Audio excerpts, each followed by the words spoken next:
Carolina Housing Coalition. Thank you for joining us this morning for our housing call. And without further ado, I will turn it over to our senior policy analyst, Anna Patterson. Good morning. Thanks for joining us this morning for the housing call. Little change of plans. I will be doing the call this morning in place of Stephanie. So some big things to go over this week. We have the 21st Century Road to Housing Act, which we've been talking about for over a year now at this point, became law over the weekend without the president's signature. Some COC, continuum of care, notice of funding opportunity lawsuit updates. And also last week, Governor Stein vetoed the camping ban and criminalization of homelessness. So I will dive right in with the federal updates. So yeah, on Saturday at 12:01 a.m., which marked the end of the 10-day waiting period during which the president neither vetoed nor signed the bill, it officially became law. And so this really marked the first bipartisan housing package since the 1990s. Um, and basically, after months of back and forth between the Senate and the House, um, it passed a few weeks ago in the House on June 22nd and then on June 23rd in the Senate. Um, and we have some different resources attached, including a section by section analysis. And the National Low Income Housing Coalition has a really great like PDF that has tons of links to basically any topic related to housing that you could imagine, and different resources and references on what this this legislation means for that topic. Um, then this was a little bit earlier, at the end of June, on June 30th, the U.S. District Court of Rhode Island ruled that HUD violated the law with both the November and December 2025 Continuum of Care, COC, Notice of Funding Opportunities. And HUD has been ordered to release the FY 2025 COC funds. However, the court ruling did stop short of putting a permanent stop to HUD's ability to do this sort of thing again in the future. The FY 2026 NOFO, which was issued June 1st of this year, could put as many as 97,000 people at risk of returning to homelessness.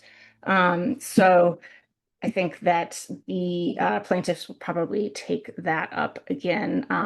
The judge encouraged them basically to move along by finishing up with the 2025 thing and then refiling for 2026 NOFO. And then on Tuesday, last week, the governor signed the state budget into law shortly after the housing call. And so while the completion of the budget finally releases a lot of much needed housing funds throughout the state, several policy changes within the bill will exacerbate income inequality and stifle local housing initiatives. And so Haley and I put together a blog last week that is linked in the call notes, that goes over the housing budget breakdown at the state and what some of those big policy changes are. So encourage you to check that out.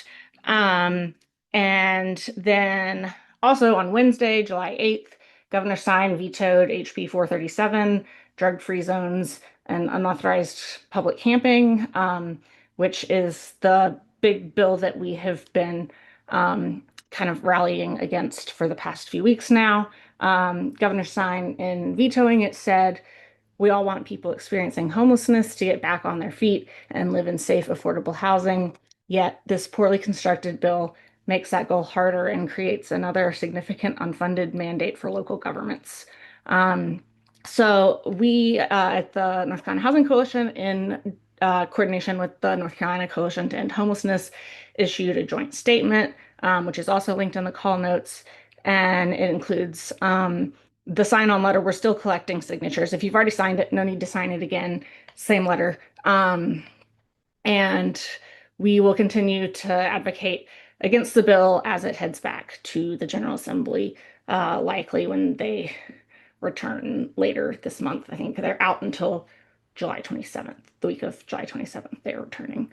Um, Then, if you are interested in disaster recovery housing updates, the Governor's Advisory Committee on Western North Carolina Recovery will meet this Friday, June 17th from 10 to 11:30. I know that there will be some updates from Matt Calabria and the Grow and See team. You can check out the agenda and register to attend via Zoom in the links in the call notes. And then looking through state and local headlines. Um, so Asheville is through an anti-displacement project, hoping to prevent displacement and current residents from being priced out of the city. There is the Burlington Housing Authority broke ground on Hope Village. The Cape Fear and Brunswick County Habitat for Humanity affiliates are exploring a potential merger. Um, the Dare Housing Foundation outlines a path forward to affordable housing projects. And Duke Energy wants to raise rates even as help for homeowners expires. So a few interesting pieces to check out in the call notes there. In terms of events, reports, and resources today at 2 p.m. The Opportunity Starts at Home campaign, which is a national campaign that we're a part of, is hosting a recovery, mental health, and housing webinar at 2 p.m. And the webinar will outline connections between access to affordable housing and the recovery for individuals with substance use disorder and/or mental health conditions. And there's a link to learn more and register in the call notes. And then on Thursday, the NYU Housing Solutions Lab is hosting a webinar entitled Scaling Impact Lessons from 14 Cities on Local Home Repair Programs. And that's Thursday from 12 to 1. And the link to register is in the call notes. And then a few interesting pieces. One that I found particularly interesting, it's a HousingWire piece called Duplexes and Townhomes Do Not Always Make Housing Cheaper. And it kind of explores how subsidy is really needed, and that the kind of like argument that missing middle and the market is going to fix everything by itself isn't valid. But it was a good piece. I enjoyed reading it, so I linked it in there for y'all. And then there's an interesting piece. Oh, also the Journal of the American Medical Association and the Census released an article talking about like basically how social determinants of health and how where you live impacts your health. And that's something that I am particularly passionate about as a public health and housing policy person. So if that kind of stuff interests you, there's also a link to that in the call notes. I believe that that is it in terms of, don't think we have any organizational announcements this week. And thank you for tuning in, and we will chat with you. Stephanie will be back on next week. Thanks so much.